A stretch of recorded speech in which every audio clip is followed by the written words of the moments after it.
Okay, decay constant or disintegration constant, symbol is lambda. We know that equation n equal to n naught into e raised to minus lambda t. N is number of atoms present in the sample at the instant to t.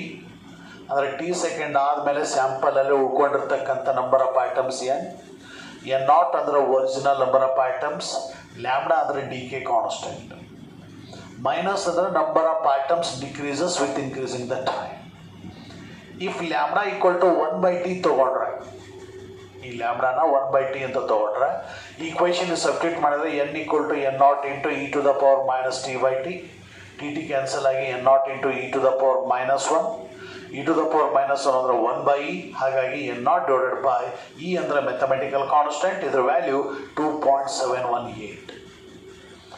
ಇದನ್ನು 1 divided by 2.718 divide ಮಾಡಿದ್ವಿ ಅಂತಂದರೆ 0.37 ಬರುತ್ತೆ into N naught. Percentage convert ಮಾಡಿದ್ರೆ N is equal to 37% of N naught. ಅಂದರೆ ಏನು?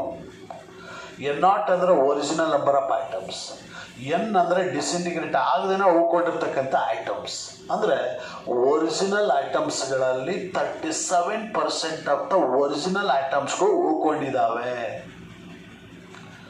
ಆಗ ಅಲ್ಲಿ ತೊಗೊಂಡಿರ್ತಕ್ಕಂಥ ರೆಸಿಪ್ರೋಕಲ್ ಆಫ್ ದ ಟೈಮ್ ಅಂತ ತಗೊಂಡಾಗ, ಹಾಗಾಗಿ ಈ ಒಂದು ರೆಸಿಪ್ರೋಕಲ್ ಆಫ್ ದ ಟೈಮ್ಗೆ ನಾವೆಂತ ಕರಿತೀವಿ? ಡಿಕೆ ಕಾನ್ಸ್ಟೆಂಟ್ ಅಥವಾ disintegration constant.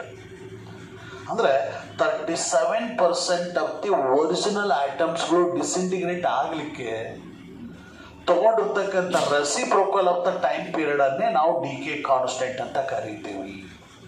The reciprocal of the time during which 37% of the original items remains unchanged in the sample is called decay constant or nothing but disintegration constant. This decay constant depends upon nature of the radioactive element, but not external agencies like temperature, pressure, electric field, magnetic field, etc. ಅಂದರೆ ಬೇರೆ ಬೇರೆ ಎಲಿಮೆಂಟಲ್ಲಿ ಬೇರೆ ಬೇರೆ ಇರುತ್ತೆ. ಯುರೇನಿಯಮಲ್ಲೇ ಬೇರೆ ಇರುತ್ತೆ, ಥೋರಿಯಮಲ್ಲೇ ಬೇರೆ ಇರುತ್ತೆ, ರೆಡಾನ್ನಲ್ಲೇ ಬೇರೆ ಇರುತ್ತೆ, ಈ ರೀತಿ. Next half life period. So ಇಲ್ಲಿ same equation N equal to N naught into e to the power minus lambda T. ಇಲ್ಲಿ ಯಾವಾಗ ನಾವು ಟಿ ಈಕ್ವಲ್ ಟು ಇನ್ಫಿನಿಟಿ ತೊಗೊಳ್ತೀವೋ ಆಗ ಎನ್ ಈಕ್ವಲ್ ಟು 0 ಆಗುತ್ತೆ. ಅಂದರೆ e to the power minus infinity equal to 0. ಹಾಗಾದರೆ T equal to infinity ಇದ್ದಾಗ N equal to 0 ಇದೆ ಅಂದರೆ ಅರ್ಥ ಏನು? ಆ ಸ್ಯಾಂಪಲಲ್ಲಿರ್ತಕ್ಕಂಥ ಎಲ್ಲ ಆಟಮ್ಸ್ಗಳು ಕಂಪ್ಲೀಟ್ಲಿ ಡಿಸಿಂಟಿಗ್ರೇಟ್ ಆಗಲಿಕ್ಕೆ ತಗೊಳ್ತಕ್ಕಂಥ ಟೈಮು ಇನ್ಫಿನಿಟಿ ಇದೆ. ಅಂದರೆ ನಾವು 1 kg ರೇಡಿಯೇಟಿವ್ ಎಲಿಮೆಂಟ್ ತೊಗೊಂಡ್ರೆ ಅದು ಕಂಪ್ಲೀಟ್ಲಿ ಡಿಕೆ ಆಗಲಿಕ್ಕೆ, ಕಂಪ್ಲೀಟ್ಲಿ ಡಿಸಿಂಟಿಗ್ರೇಟ್ ಆಗಲಿಕ್ಕೆ ತಗೊಳ್ತಕ್ಕಂಥ ಟೈಮು ಇನ್ಫಿನಿಟಿ. ಹಾಗಾದರೆ ಇನ್ಫಿನಿಟಿ ಅಂದರೆ ಎಷ್ಟು? It is the maximum unpredictable value.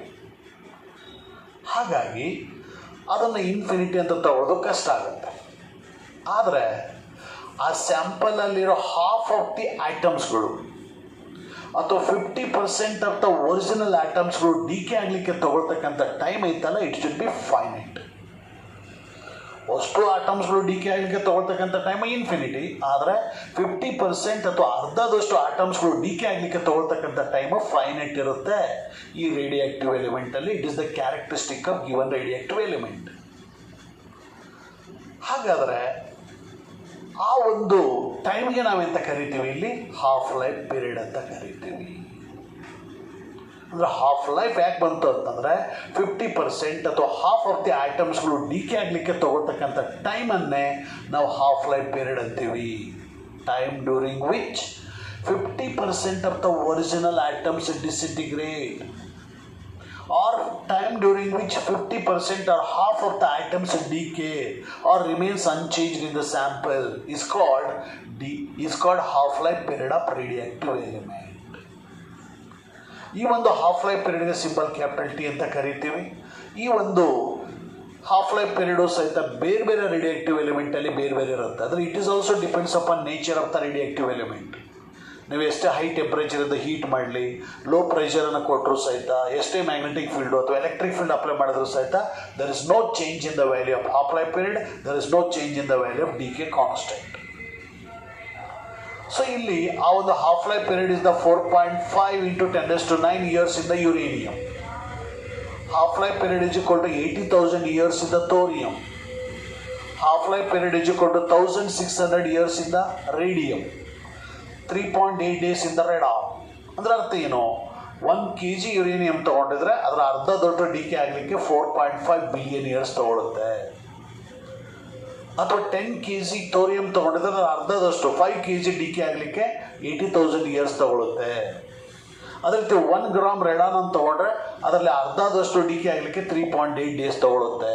ಇದು meaning of half life period.